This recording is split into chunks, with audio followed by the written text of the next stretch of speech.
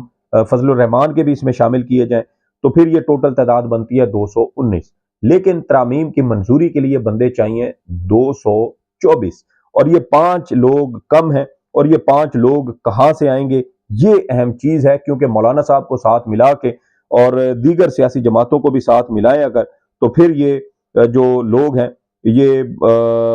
آپ کے خیال یعنی کہ یہ کم بنتے ہیں، اور مولانا صاحب کو ساتھ ملا کر بھی نمبر پورا نہیں ہوتا۔ سینٹ میں تو نمبر پورا ہو گیا کہ مولانا صاحب کے 5 سینیٹر آ گئے، 2 جو ہے وہ سردار اختر مینگل صاحب کے تھے تو یہ 7 ہو گئے، 58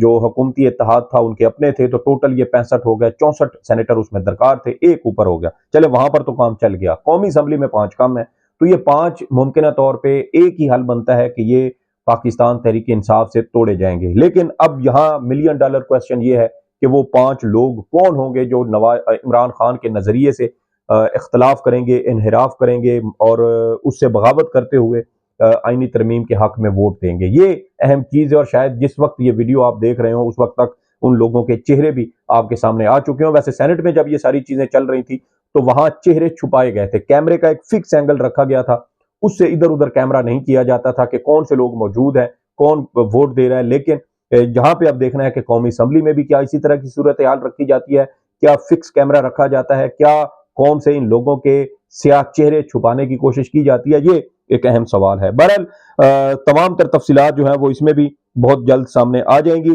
دوسری اہم چیز جو اس میں ہے وہ یہ ہے کہ یہ جو لڑائی ہے اصل میں یہ لڑائی ختم نہیں ہوئی، یہ لڑائی اب شروع ہوئی ہے۔ یہ آئینی ترمیم کو اگر آپ یہ کہہ لیں کہ یہ اینڈ آف سٹوری ہے تو یہ اینڈ آف سٹوری نہیں ہے، یہ ہے ایک نئے آغاز کی جو ایک ہے نا لڑائی کا جو نیا آغاز ہے وہ اب یہاں سے ہو رہا ہے۔ اس کی وجہ یہ ہے کہ ابھی وکلا رہنماؤں کی جانب سے بھی بیانات آنا شروع ہو چکے ہیں، اور اس سارے معاملے میں اگر کوئی اچھی خبر بھی دیکھی جائے تو وہ پی ٹی آئی کے لیے اچھی خبر یہ ہے کہ پی ٹی آئی کی قاضی فائز عیسیٰ سے جان چھوٹ رہی ہے۔ قاضی فائز عیسیٰ اب ماضی بن رہے ہیں، اور پاکستان کی عدالتی جو ایک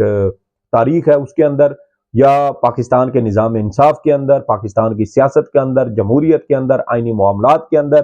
قاضی فائز عیسیٰ نام کا جج اب ماضی بننے جا رہا ہے، اور یہ ایک اچھی اور بہتر خبر اس حوالے سے بھی ہے۔ جبکہ ایک یہ بھی میں آپ کو ساتھ بتا دوں کہ مسلم لیگ نون کے ایک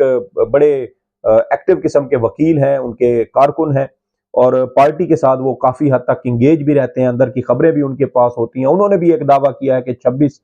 اکتوبر کو جسٹس منصور علی شاہ چیف جسٹس پاکستان کے عہدے کا حلف اٹھائیں گے، اور انہوں نے تو یہاں تک لکھا ہے کہ آپ یہ سکرین شاٹ لے کے رکھ لیں کہ جسٹس منصور ہی چیف جسٹس پاکستان بنیں گے۔ تو یہاں اگر جسٹس منصور چیف جسٹس پاکستان بنیں گے اور اس کے اوپر بظاہر ایک سموک سکرین چھوڑی گئی تھی، تو پھر ان تمام ترامیم کا ممکنہ ٹارگٹ کون بن سکتا ہے؟ پھر اس کا ممکنہ ٹارگٹ بنتا ہے جسٹس منیب اختر، یعنی جسٹس منصور علی شاہ 3 سال کے لیے بنیں گے، پھر اگلا چیف جسٹس جب بنے گا تب تک جسٹس منیب اختر صاحب کا نام بھی جو ہے وہ زیر غور آ جائے گا۔ تو جب ان کا نام زیر غور آئے گا تو پھر سوال یہ پیدا ہوتا ہے کہ اس وقت اگر پینل میں سے ان کو نکال دیا جاتا ہے اور ان کی جگہ جسٹس جو یحییٰ آفریدی ہیں ان کا نام آ جاتا ہے، تو پھر اس کا مطلب یہ ہے کہ ان آئینی ترامیم کا یہ جو ججز کا چیف جسٹس کے لیے 3 ججز کا پینل بنانا تھا، پھر اس کا الٹیمیٹ جو ٹارگٹ تھا، جو نشانہ تھا، وہ پھر جسٹس منصور علی شاہ نہیں بلکہ جسٹس منیب اختر تھے۔ دیکھنا یہ ہے کہ اب اس حوالے سے بھی کیا پیش رفت ہوتی ہے، ہم اس حوالے سے بھی نظر رکھیں گے اور آپ کو انشاءاللہ اپڈیٹ کرتے رہیں گے۔ اب دوسری جو میں اب بات کر رہا تھا کہ جو لڑائی ہے وہ اب شروع ہو چکی ہے۔ حامد خان صاحب کی جانب سے ایک بڑا دھواں دھار قسم کا پیغام دیا گیا ہے، اور انہوں نے کہا ہے کہ ہم ان آئینی ترامیم کو مسترد کرتے ہیں، اور ہم ان آئینی ترامیم کو جو ہے وہ کیا کہتے ہیں اس کو کہ اٹھا کر باہر پھینکیں گے، ہم ان کو نہیں مانتے۔ کل دن کو یعنی پیر کے روز دن 1 بجے حامد خان صاحب اور دیگر جو سینئر وکلا ہیں وہ سپریم کورٹ آف پاکستان میں ہی شاید پریس کانفرنس کرنے کا ان کی جانب سے اعلان بھی کیا جا چکا ہے۔ دیکھنا یہ ہے کہ وکلا رہنما اس حوالے سے کیا لائحہ عمل اختیار کرتے ہیں۔ یہ جو درخواستیں ہیں ان آئینی ترامیم کے خلاف وہ سپریم کورٹ میں ہی آئیں گی، سپریم کورٹ ہی سنے گی اور اس کے اوپر فل کورٹ بھی بن سکتی ہے، ورنہ لارجر بینچ بھی بنایا جا سکتا ہے، بڑا بینچ بن سکتا ہے۔ 5 ججز کا تو ویسے بھی حکومت نے کہا ہے کہ 5 ججز کا لارجر بینچ ہوگا جو کانسٹیٹیوشنل بینچ بھی کہلائے گا، جس میں چیف جسٹس کے علاوہ مساوی تعداد میں چاروں صوبوں کی نمائندگی بھی ہوگی، یعنی کہ ہر صوبے سے ایک ایک جج اس میں لیا جائے گا۔ لیکن سوال یہاں پر یہ پیدا ہوتا ہے کہ وکلا رہنما اب کیا کریں گے، اور جیسا کہ مزاحمت ہم پچھلے کچھ دنوں سے دیکھ بھی رہے تھے، اور اب اس مزاحمت کو عملی جامہ پہنانا ہے، وکلا رہنماؤں کا اکٹھا ہونا ہے۔ ویسے پاکستان مسلم لیگ نون کے وزیر قانون اعظم نذیر تارڑ کھل کر پیسہ لگا رہے ہیں، بار ایسوسیشنز کو، بار کونسل کو پیسہ دیا جا رہا ہے، پانی کی طرح پیسہ بہانے کی اطلاعات سامنے آ رہی ہیں تاکہ یہ وکلا رہنما ان آئینی معاملات پر اکٹھے نہ ہوں، تحریک نہ چلائیں، حکومت کے لیے مسائل پیدا نہ کریں۔ لیکن اس کے ساتھ ہی اسی اکتوبر کے مہینے کے آخر میں یعنی 31 اکتوبر کو سپریم کورٹ بار ایسوسیشن کے انتخابات بھی ہیں، اور ان انتخابات کے اندر جو ہے وہ ایک ایسا جو گروپ ہے وہ کامیاب ہو سکتا ہے جو ان آئینی ترامیم کے خلاف کھل کر مزاحمت کرے گا۔ تو اس میں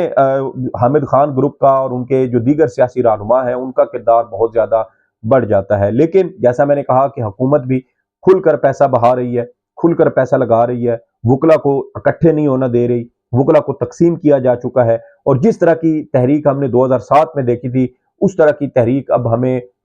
جو ہے وہ بنتی ہوئی فی الحال تو نظر نہیں آ رہی، لیکن اب چونکہ آئینی ترمیم منظور ہو رہی ہیں تو بھی اس کے بعد دیکھا جا سکتا ہے کہ کیا وکلا تحریک شروع ہوتی ہے، کیونکہ اس سے پہلے یہ ایک امکان تھا کہ شاید یہ آئینی ترامیم پاس نہ ہو،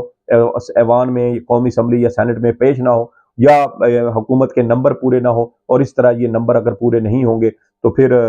جو آئینی ترمیم ہے وہ نہیں ہو سکے گی، اور ممکنہ طور پہ جسٹس منصور علی شاہ ہی چیف جسٹس پاکستان بنیں گے۔ اب چونکہ بلی تھیلے سے کیا باہر آنی بلکہ کتا تھیلے سے باہر آ چکا ہے، اور ہر چیز واضح ہو چکی ہے، منظر عام پر آ چکی ہے، اور حکومت اپنے جو مذموم عزائم ہے اس میں ان کو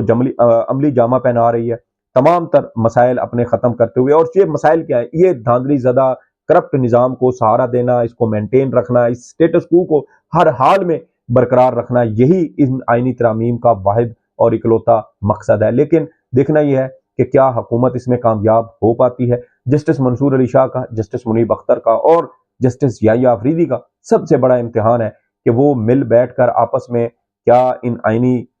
یہ جو تباہ کن آئینی ترامیم ہے، کیا ان کا جو ہے وہ کوئی حل نکال سکتے ہیں۔ حل یقیناً موجود ہے، ایک حل میں ایک الگ ویڈیو میں تفصیلاً ساری تفصیل اس کے اندر بتاؤں گا آپ کو کہ ایک حل موجود ہے اگر جج ہمت پکڑیں، کیونکہ راستہ دکھانا ہمارا کام ضرور ہو سکتا ہے لیکن اس پر چلنا تو ججز نے خود ہوتا ہے، اس میں ہم ان کی انگلی تو پکڑ کے نہیں چلا سکتے، چلنا انہوں نے خود ہے، اور دیکھنا یہ ہے کہ کیا اس کے اوپر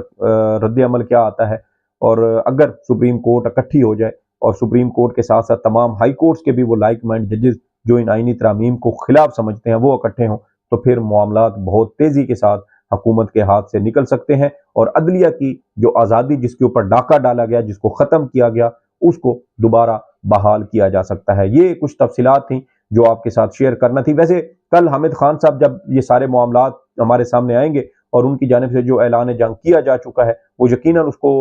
ہلکا نہیں لینا چاہیے، اور کل دن کو جب وہ اس حوالے سے اپنا لائحہ عمل طے کریں گے، بتائیں گے، بیان کریں گے، تو وہ بھی ہم انشاءاللہ تفصیلات آپ کے ساتھ شیئر کریں گے۔ اس سے ہمیں ایک واضح ایک خاکہ مل جائے گا کہ وکیل رہنما یا جو وکلا قیادت ہے وہ اس معاملے میں کس طریقے سے آگے بڑھنا چاہتی ہے اور کیسے ان آئینی ترامیم کو کاؤنٹر کیا جائے گا۔ سعید بلوچ کو اجازت دیں، اللہ حافظ۔